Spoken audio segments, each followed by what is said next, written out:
Morning, Cornerstone family. Hope you're doing great on this beautiful Saturday morning of Labor Day weekend.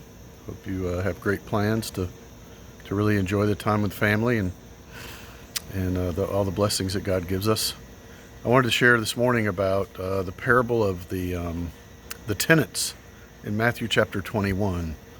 The context of this, Jesus had entered essentially the triumphal entry to Jerusalem, his last trip into Jerusalem. And he had gone to the temple and was teaching, and the Pharisees and teachers of the law and the other religious rulers sent people to test him, to challenge him, to trick him, to try to trip him up. And at one point during this sequence of stories, he says, listen to another parable. There was a landowner who planted a vineyard. This is in verse 33. A landowner who planted a vineyard.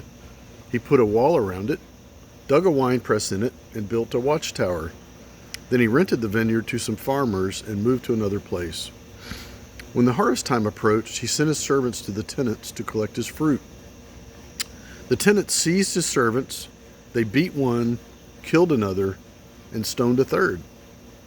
Then he sent other servants to them more than the first time, and the tenants treated them the same way.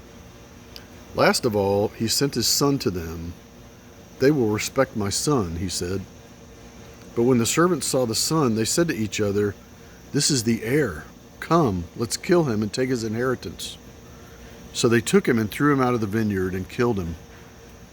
Therefore, when the owner of the vineyard comes, what will he do to those tenants? He will bring those wretches to a wretched end, they replied, and he will rent the vineyard to other tenants who will give him his share of the crop at harvest time. Jesus said to them, have you read in the scriptures?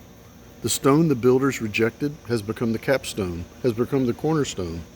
The Lord has done this, and it is marvelous in our eyes. Therefore I tell you, the kingdom of God will be taken away from you and given to a people who will produce its fruit. Anyone who falls on this stone will be broken to pieces. Anyone on whom it falls will be crushed. So, obviously, the context here is Jesus talking to those religious leaders about the fact that they weren't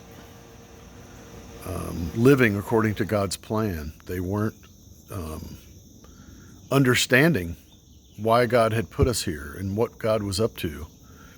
And so this parable is great because it really does illustrate how God created everything. He created the vineyard. He planted it. He cultivated it.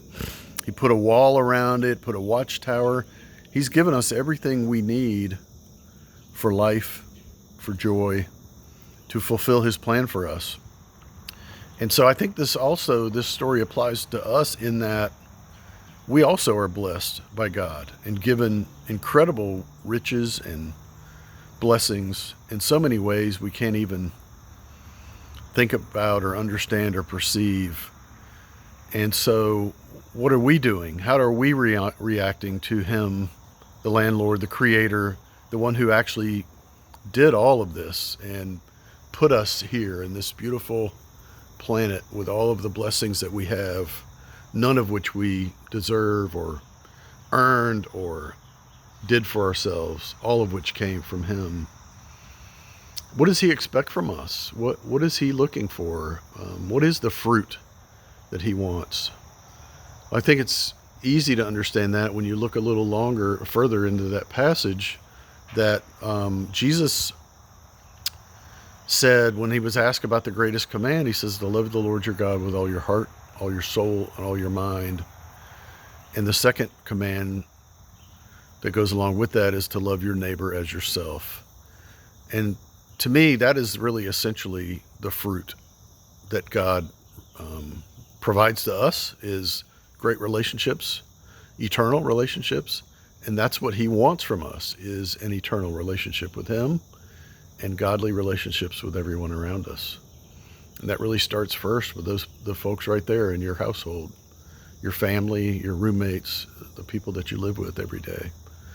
And so I want to encourage and challenge each of us to really be great tenants, not to be ungrateful, even horrible tenants like these folks were, but to be the kind of tenants that God really can bless.